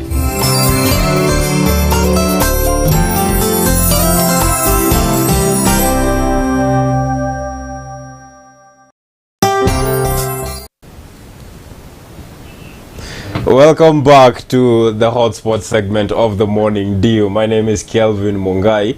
I am joined today by Bona Kefudhu Kehoro and Bona Joseph Ngeti, and we are looking at how the Kenyan political landscape is shaping up. Now, before we went on break, we posed a question to you, our viewers. The question was, do you believe that political parties are the cancer that are eating at Kenyan politics, in that they hinder these leaders, once they are elected, they hinder them from serving the citizens because they are serving the interests of their party and their party leader. Now, before we went on break, Bona Kehoro, I cut you short and there was something you were saying. Thank you very much, Kevin. I had this to say, that the political parties themselves, from time immemorial, not now, they have been taking, or they have been selling the party tickets. Most of them. We remember, like, before 2013, that is 2009 or therein, there was this by-election in Makadara between the PNU, between ODM, and between NA Kenya. And the gentleman, the ex-governor of Nairobi by then, Mike Buvisonko, wanted the party ticket of ODM. But he was denied the party ticket, and it was given to another unpopular candidate. He was to run for like an independent candidate. By then, the constitution did not allow. So he had to look for a party. That is the NA Kenya party, unpopular party by then. And he won squarely with over 10,000 votes. That tells you, if the party had prohibited him from running, party hopping, he could not have taken the seat, or the unpopular candidate could have become the MP then. The same thing happened, the same year, the same thing happened in Juja. There was William Kavogo and another candidate who had been fronted by Michuki, the late John Michuki. Michuki was against Kavogo, but when Kavogo sought to run with NA Kenya, Kavogo flew them all with over 11,000 votes. That tells you that the problem of this country is the party. If we can elect these individuals, starting from the president to the MCAs, as independent minds, remember, there is that guilt that you feel when going against your people, yet they are the same people who elected you to represent them. When you are elected as an independent, I want you to look at the MP for Nyali, Muhammad Ali. When Muhammad Ali debates, no matter which side he supports, he always brings up good, very brilliant ideas. He's the one who brought up the idea of renovating our level 4 hospitals, level 3 to be level 4 hospitals, using by allocating of 4 billion in each county to have in each constituency to have like 290 level 4 hospitals. He's the one who was against the transfer of the port from the main port to a dry port in Naivasha. He's the only man among the William Ruto's camp. And when he wanted to impeach the now CS of transport, that is Gishuru, the people who had signed the document, because they are towing the William Ruto side, they declined to sign. But he is the one who fronted, no matter where he comes from or which party he supports. So it tells you the advantage of Kenyans electing leaders as independent minds.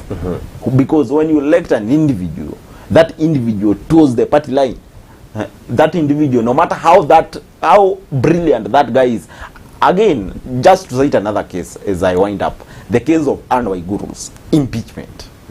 We saw that the same people who were fighting her in before 2017, saying that she is a corrupt leader when she was the then minister of youth. Yeah, the youth, the NYS. We remember the NYS scandal. Raila Amolo Odinga's camp is the only camp who was fighting her by then, saying that Waiguru should be in jail. But what happened during her impeachment?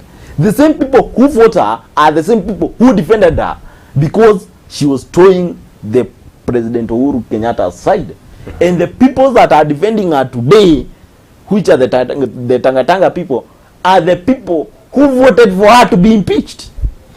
Lakini kuunganisha na hiyo, mimi naweza sema kwamba tangu ile the handshake, unajua serikali ilikosa mpinzani. Na sasa mambo yalikuwa yanafanyika vibaya sana. Kwa sababu Raila Odinga camp ilipokuwa upinzani walikuwa wanaikosoa sana serikali. Na ndivyo wananchi walivyokuwa wanataka. Na ndio kitu ambacho kilichokipatia chama cha ODM umaarufu mkubwa sana. Na kilijijenga vizuri kwa sababu unajua ukiwa mkosoaji kila mtu atajua atakuwa anakufuatilia. Wewe angalia hata wanaitwaje hawa activists hawa. Wale wanakuwa na wafuasi kwa sababu kila mtu anaangalia huyu jamaa amesema nini. Kwa nini hawa watu wanaikosoa serikali? Na wanaaminika kwa sababu serikali ukiikosoa ndio inafanya nini? Inarekebisha. Lakini sasa tangu serikali ilipoacha kukosolewa ni basi. Sasa mimi huo swali najiuliza, je, ni kwamba mtu ukiwa nje ya serikali ndio unakuwa mhalifu? Ukishaingia kwenye serikali umeshapona uhalifu?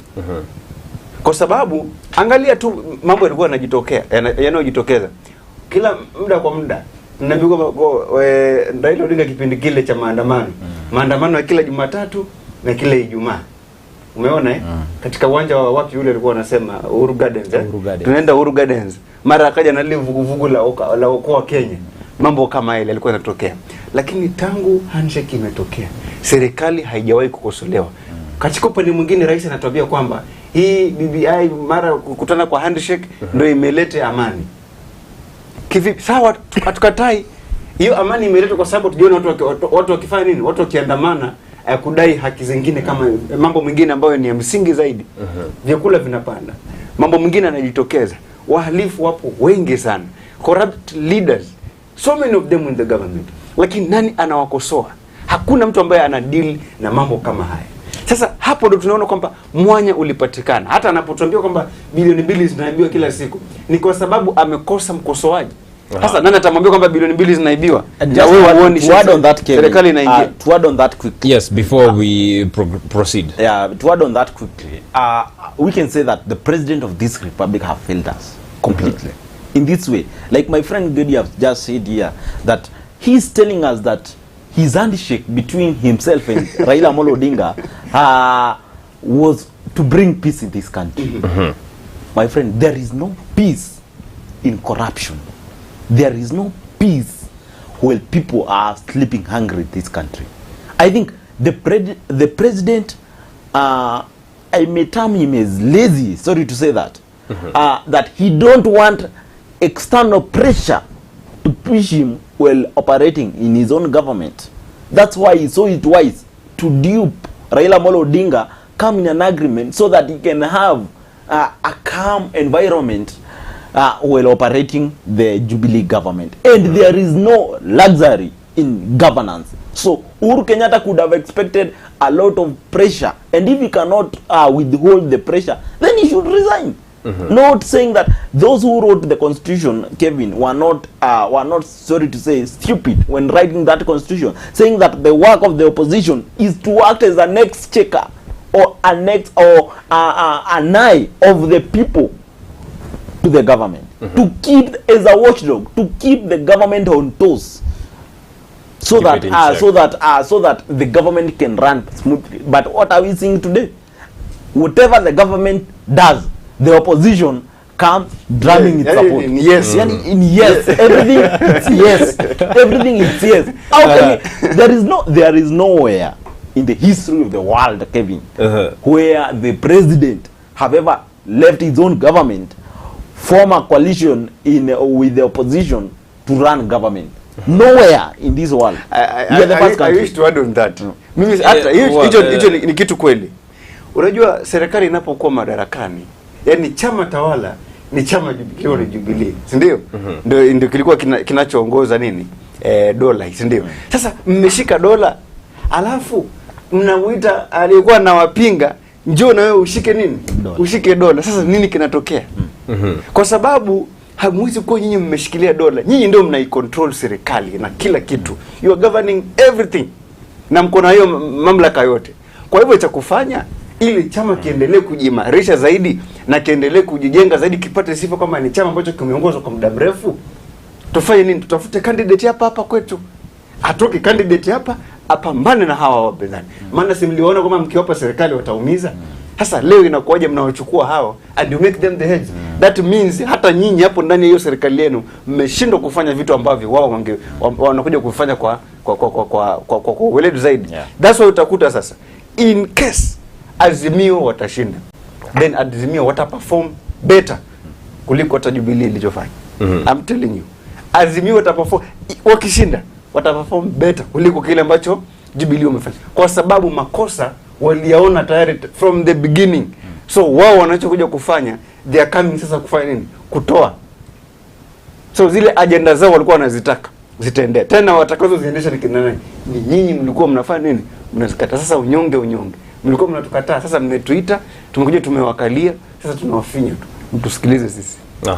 Now, analyzing the situation as it has been, because I think especially for us young people, we have known an opposition led by Honorable Raila Odinga for the longest time.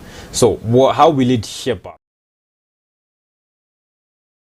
the highest office in the land this time, and Dr. William Ruto is forced to be in the opposition? How will that shape the country, politically, economically, and in every other aspect? Thank you very much, Kevin. To contribute on that, I want to say that it will either be different or the same situation that we are facing today. Remember, William Ruto have worked with Raila Odinga before, and the handshake between Raila Amolo Odinga and Uhuru Kenyatta was something that you could not imagine, because these individuals had never worked before together before. But William Samoei Ruto have worked with Raila Amolo Odinga before, and Raila Amolo Odinga knows that William Ruto is a bully like him.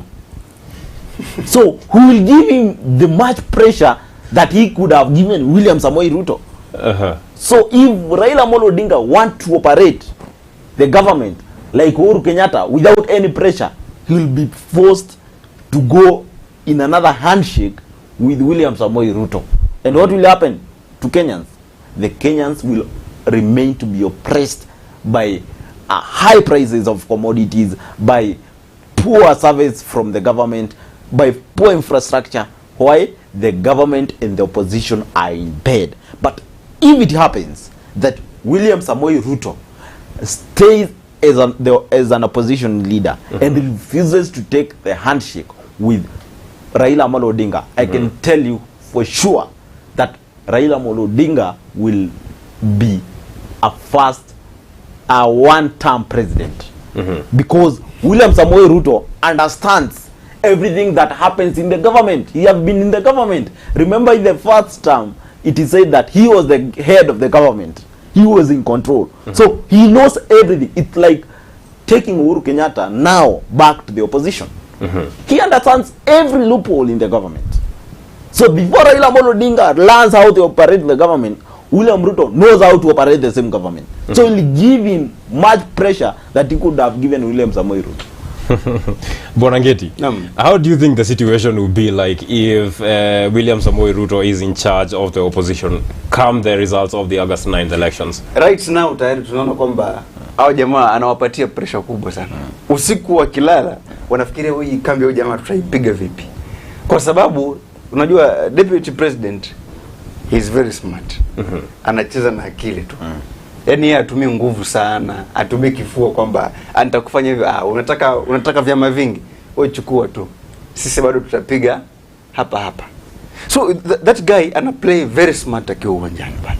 Anacheza game zake vizuri kule, anaangalia ni wapi pa kushikia. Unajua ana msimamo. Na amesimama na kitu kimoja. Bottom up. Alafu ile sera anainadi vizuri. Anapambana nayo. So wewe hata ukaja na mambo mengine, but he want to fix that mind na that bottom up, so that the mind can be attracted, and once the mind is attracted, and then you can't change that. It remains that way, kwa sababu there is that law of attraction. Unaona kitu and you get attracted. Sasa yeye anakuja na hiyo mbinu kwamba nikienda na law of attraction, nikiwa attracta watu na kitu vizuri, I believe hawawezi kuja na vitu vingine. So hao unaona wanakuja na hiki, analeta imara nitawapatia hii, aeleweki. Yaani ndio maana huwa akisimama mwenyewe anasema hawa watu hawana agenda. They don't have agenda. Kwa sababu mtu anakujaje leo sasa, mimi siku hizi simsikii kinara wa chama cha ODM akizungumzia ile 6 tena. Ile 6 imefanya nini? Imekanyagiwa. Alisema anajua mahali pa kutoa pesa za kina mama. Siku hizi tumepiga break kidogo. Hatuzungumzi mambo ya 6. But nani atamkumbusha tena? kwa sababu wale pia walio nyuma yake na wenyewe wanasubiri tu ngwe, yani wanasubiri akienda huku twende huko, akitoka huku tumetoka huku. Kwa hivyo ni watu ambao wanakuwa watu ambao wanaendeshwa. Lakini kwa Deputy President William Ruto akiwa sasa kwenye line ya upinzani, atawapatia pressure kubwa sana, licha kwamba sasa hivi anavyotoa majasho wale na kuwakamua. Mimi naamini haizi kuorganize maandamano kama vile alivyokuwa anafanya Raila Odinga. Unajua Raila Odinga alikuwa na ushawishi mkubwa sana wa kuorganize maandamano. Lakini Deputy President ile nguvu kusema kwamba tuandamane, hana hizo vitu za kuandamana sana. Alichonacho yeye kwamba pressure nayo hapa ni wale wa kufanya nini? Anawapiga na ile miradi wanayofanya. Kwa sababu yeye anachofanya yeye anaweka live, na ukimsikia katika hotuba zake nyingi anasema mwambieni bwana Odinga aje apambane na mimi, asitumie mgongo wa nani? Mgongo wa rais. Kwa hivyo anatuletea picha sasa kwamba Odinga ni kama anatumia mgongo wa rais. Kwa hiyo anakuwa tu pale ni kivuli anaenda. Anajaribu kuleta taswira kama hiyo. Lakini kwa yeye kwa upinzani anaweza ka play part nzuri sana. Lakini pia akiwa kwenye serikali anaweza ka play pia party nzuri sana. All right, moving away from the two candidates, that is Honorable Raila Odinga and the Deputy President William Ruto. Kalonzo Musyoka has bashed the media for running the indecisive kingmaker headlines, asking why Gideon Moi and the other One Kenya Alliance principles are not labeled as such. So in the interest of seeking for the truth, I pose the same question to you gentlemen. Why do people not refer to Gideon Moi and the other One Kenya Alliance principles as being kingmakers, whether indecisive or not? Kevin, I have this to say that in 2017, I happened to vote in a place called Rongai, the home place of Gideon Moi. He was being elected in the neighboring county of Baringo. The neighboring county of Nakuru is Baringo. And I can tell you for sure that to capture the senatorial seat, Gideon Moi had to bribe a lot of people in order to clinch to that seat. That tells you that this guy has no political muscles to be able to wrestle William Samoei Ruto in the Rift Valley. So you cannot term him as a kingmaker. I mean, the kingmaker for who? A man who cannot speak his mother tongue. A man who finds it difficult to speak Swahili. Who does not differentiate between Daktari and Doktari. I mean, this is an individual who is nowhere to be seen in politics. Come to the other person called Cyrus Jirongo. I think it is the joke of the year to refer to Jirongo as somebody in the Kenyan politics. I mean, in his own constituency, Sirisia then, he sought to be an MP. He was defeated. Mother Karua, when he ran as the president in 2013, what did Mother Karua get? Less than 100,000 votes from his region. I think she got around 40 or 8,000 votes. That is Mother Karua. So the kingmaker in this race is automatically Kalonzo Musyoka. Kalonzo Musyoka, when he went alone in the year 2007, Kalonzo Musyoka became the number 3 in the race. And that's why Kibaki saw it wise to bring him as the vice president in order to calm Raila Amolo Odinga. So he had the votes, including the votes of Kalonzo Musyoka. Kalonzo Musyoka himself brought around 1.5 million votes in the Raila's basket, that is in 2013 and 2017. So this guy is an individual whose voting bloc cannot be interacted. That's why you saw Governor Mutua slightly won the gubernatorial race of Machakos. Slightly. Why? He had pressure from Wiper. Charity Ngiru, it is after retreating to Kalonzo Musyoka that she won the Kitui the gubernatorial race. That's why in 2013 she was defeated to be the senator of Kitui.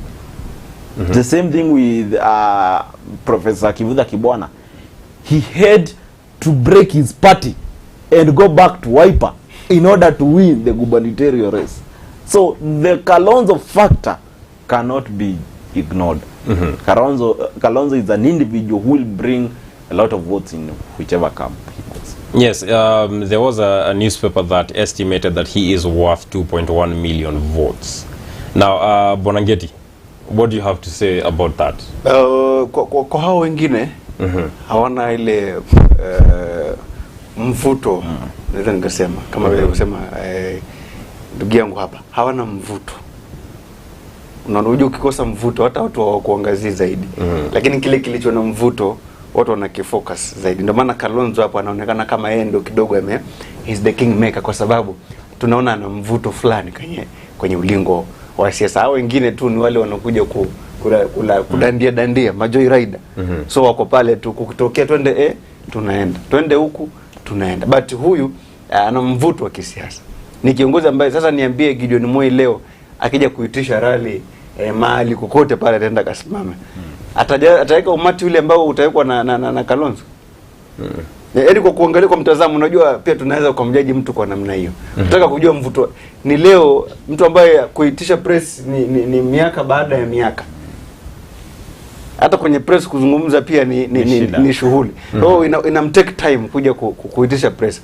Yeye ni kiongozi wa chama cha KANU. Si ndio? Lakini ungekuwa at least tunaona kwamba anakiimarisha chama. Unajua kiongozi tayari utamjua kwa vile anavyoongea kwa matamshi yake. Chama anakiimarisha. Wewe angalia tu chama cha naibu wa rais. Ni sawa kilikuwa cha nyuma pale, lakini kilikuwa hakitambuliki.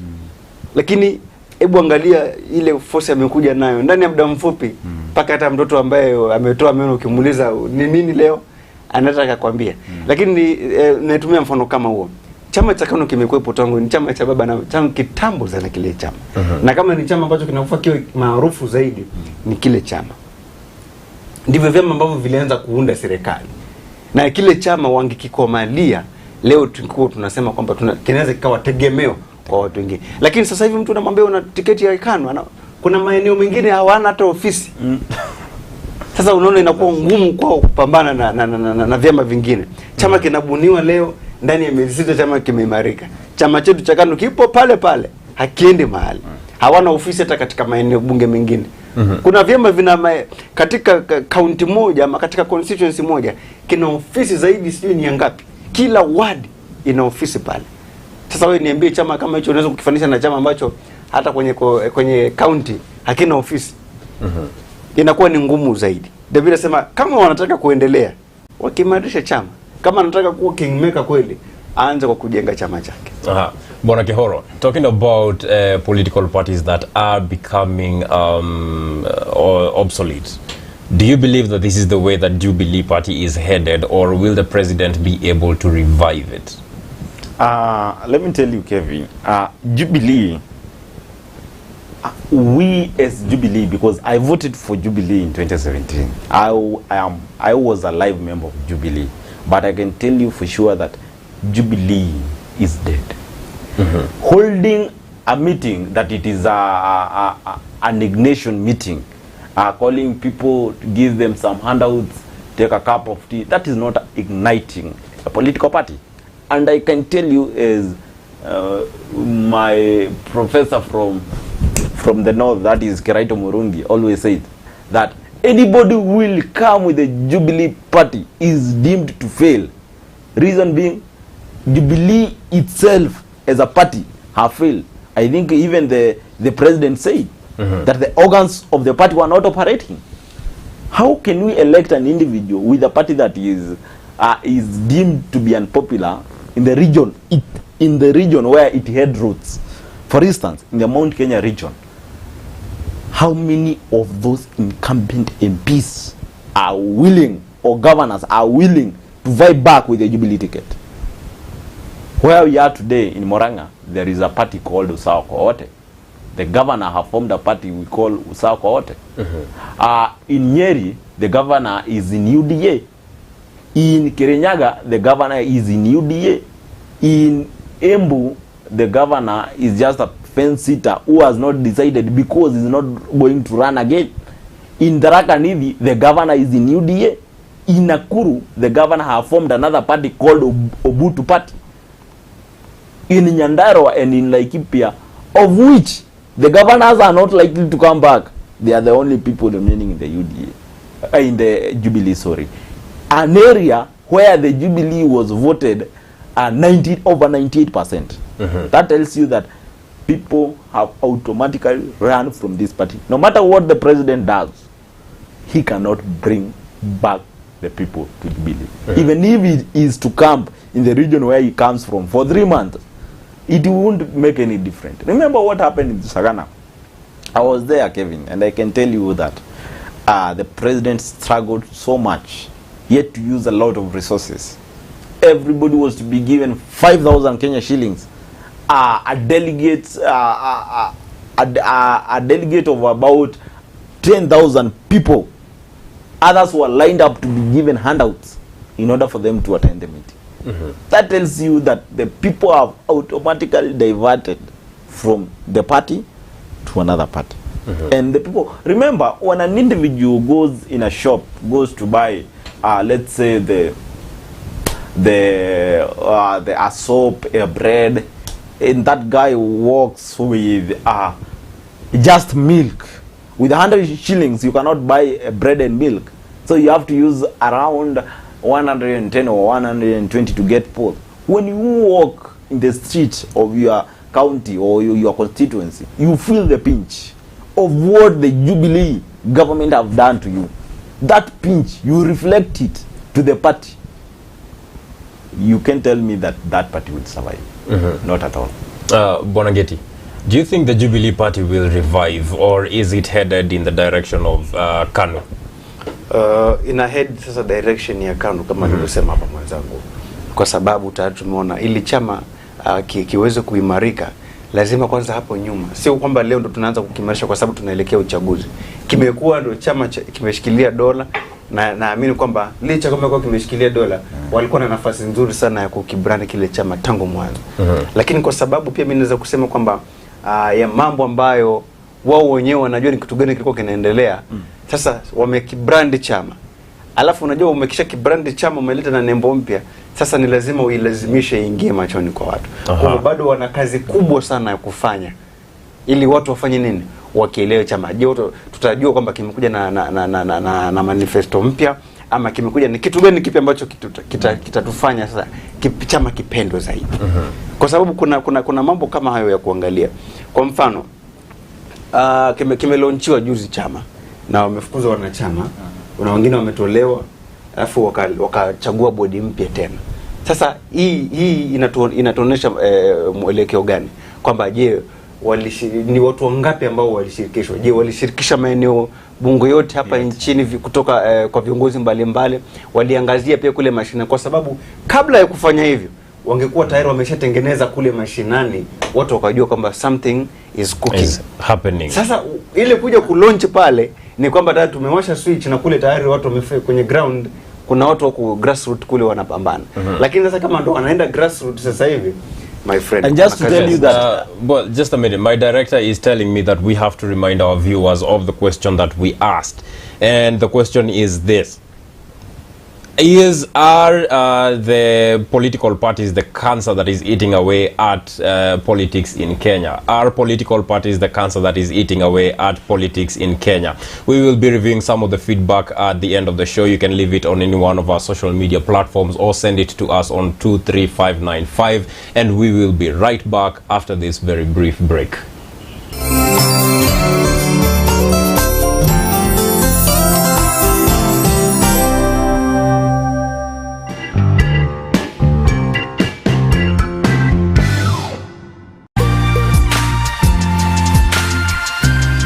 You are watching Daesak TV, the cradle of goodness.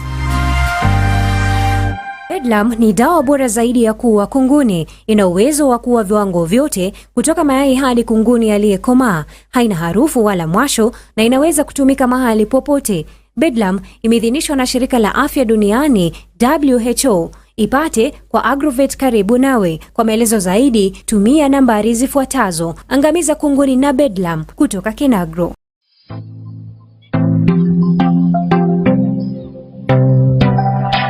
Do you desire to turn your house into a home? At Pinto Furnishings, we offer exquisite interior design solutions.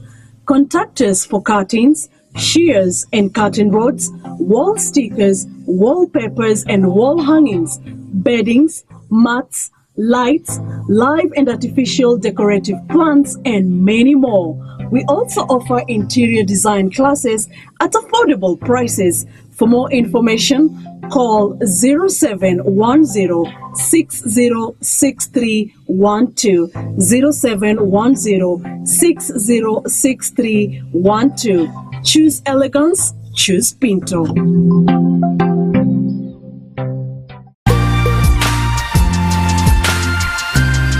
You are watching Daesak TV, the cradle of goodness. Do you believe in love at first sight? Two different people, two different lives. Jack, a hero pilot, he has everything he has ever wanted. But with a past he'd rather forget. On the other hand, only